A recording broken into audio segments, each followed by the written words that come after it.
Fala, torcida vascaína, Felipe Tiru de volta na área. Hoje para voltar com um quadro que eu não fiz no ano passado e queria não estar fazendo nesse, né?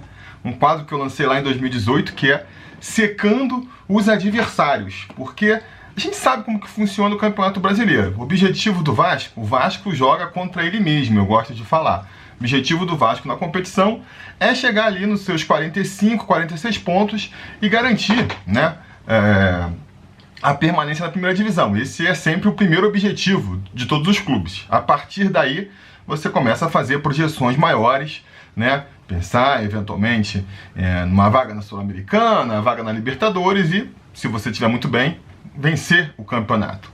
Agora, quando o time vai pelo outro lado, né? Vai muito mal e você começa a olhar ali para a tabela e falar, cara, não vejo como meu time vai conseguir chegar nesses 45 pontos.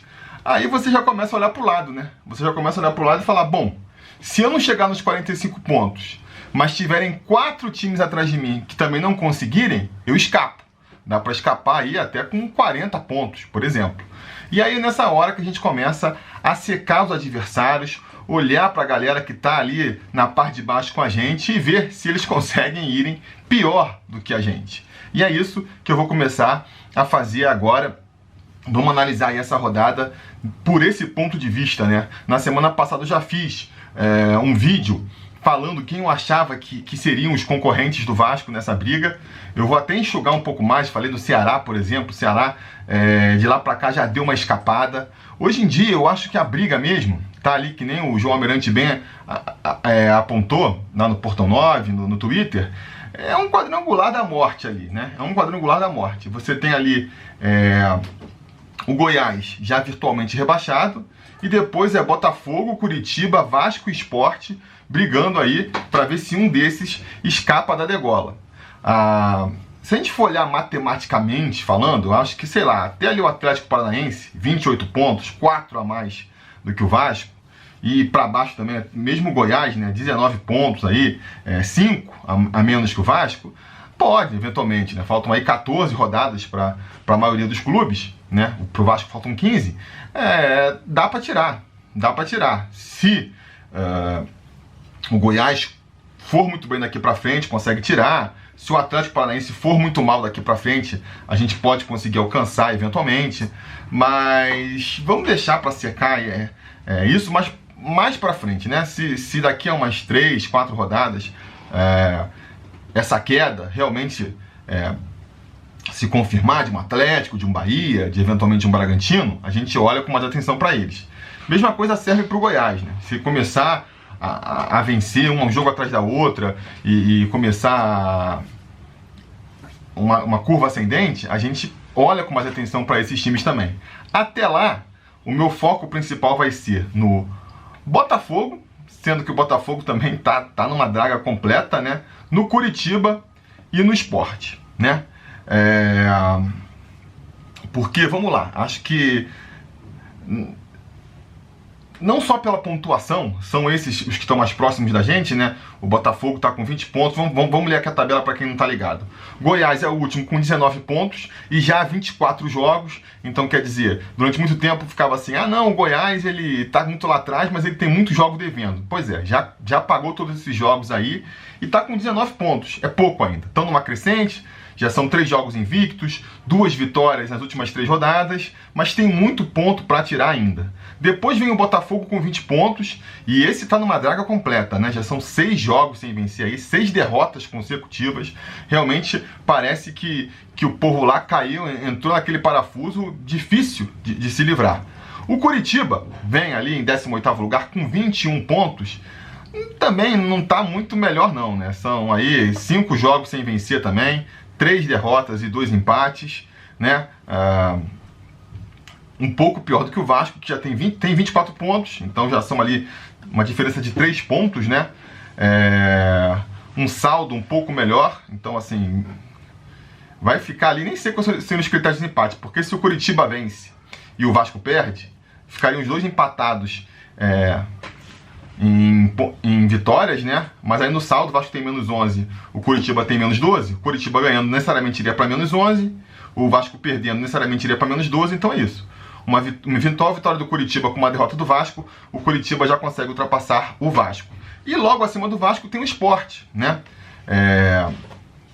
Com também aí 5 jogos sem vencer já, 4 derrotas consecutivas, desculpe. Então, a gente pode ver que nesse quadrangular aí, mal ou bem, quem tá melhor, né, pegando os últimos 5 jogos aí, é o Vasco. Foi o único que conseguiu uma vitóriazinha, pelo menos, contra o Sport, já faz aí 4 rodadas, mas, né, foi quem conseguiu vencer nas últimas partidas. Se a gente for pegar também aqui uma outra comparação que é legal de fazer, roubando aqui do FutDados, a tabela da competição só considerando os últimos 6 jogos. Então, como é que ficaria?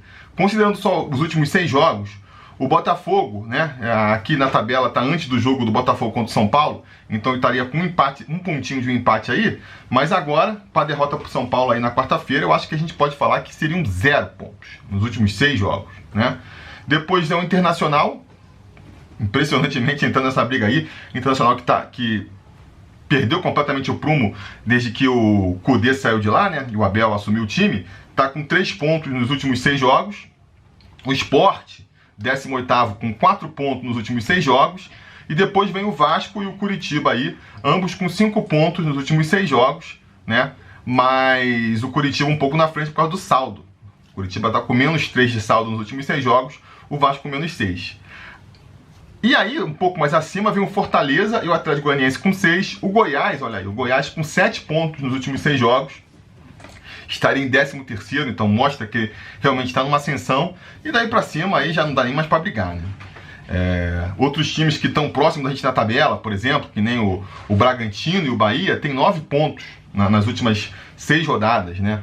O próprio Atlético Paranaense também, deixa eu ver onde que ele está aqui. Tá lá com 12 pontos, então assim, nos últimos 6 jogos, né? São times que o Bahia e o Atlético Paranaense até estão numa fase ruim, pegando o escopo menor, né? O Bahia vem de 3 derrotas consecutivas, o Atlético vem de 2 derrotas consecutivas, mas eles estavam fazendo bem o dever de casa antes dessa má fase, então a gente tem que ver se foi uma tabela difícil que fez o Atlético Paranaense perder esses 2 jogos, o Bahia perder esses 3, ou realmente os caras entraram numa má fase.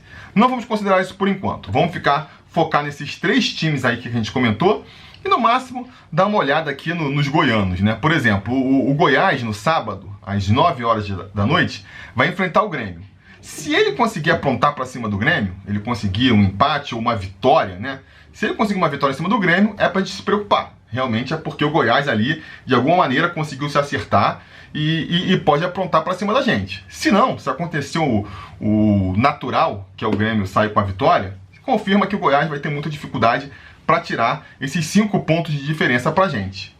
E pelo outro lado, a gente vai ter também no sábado às 9 horas, o Atlético Goianiense indo até Fortaleza para enfrentar o Ceará. E aí, mesma coisa, né? Se o Atlético Goianiense ele consegue um empate, que seja contra o Ceará, uma vitória jogando fora de casa, ele vai confirmar para mim o que eu tinha falado no vídeo da semana passada, né? Que é um clube que não é super talentoso, não impressiona ninguém, mas que mal ou bem consegue, quando jogando contra adversários ali mais ou menos da parte de baixo da tabela, consegue se destacar, consegue resultados que fazem com que ele fique ali fora da zona da degola, né? Agora, se ele perder, o Atlético Goianiense já perdeu para o Goiás, que é o lanterna, perde agora para o Ceará, que está em 9º lugar, está numa boa fase, é verdade, vem de 2 vitórias consecutivas, mas está ali tá até na parte de cima agora, né? Tem 9º lugar, mas está ali, né? É um time que também não é tecnicamente muito impressionante. Mostra também que eles estão num declínio, né? Pode indicar um declínio do Atlético Goianiense. Atlético Goianiense que já vem aí conseguiu só uma vitória nos últimos 5 jogos, que nem o Vasco, né? Então, assim, a gente pode começar a prestar atenção no Atlético Goianiense. Enquanto isso, vamos focar aqui nos outros 3 times. E aí a gente tem o jogo do Botafogo contra o Internacional no sábado, às 7 horas. Esse é um jogo que a gente tem que ficar de olho, né? Porque o Internacional vem muito mal, que nem a gente comentou aqui. Ele seria o vice-lanterna, se a gente considerasse aí só as últimas 6 rodadas. Ainda não conseguiu se encontrar com o Abel. Então, assim, abre espaço para uma surpresa, né? Abre espaço para uma surpresa. Não é um jogo fácil jogar contra o Inter lá no Beira-Rio, mas se o Botafogo quiser começar uma reação, tem que ser por esse jogo aqui, né?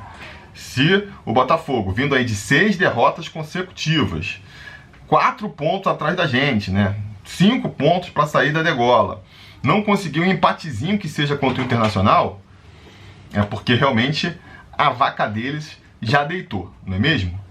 E o jogo mais importante, que a gente tem que ficar mais de olho, é esse no domingo aqui, às 6h15 da noite, um pouco antes, vai abrir ali a partida do Vasco, entre o Sport em casa, enfrentando o Curitiba. Esse é um jogo muito complicado, né? Porque é um confronto direto, então não tem resultado bom pra gente.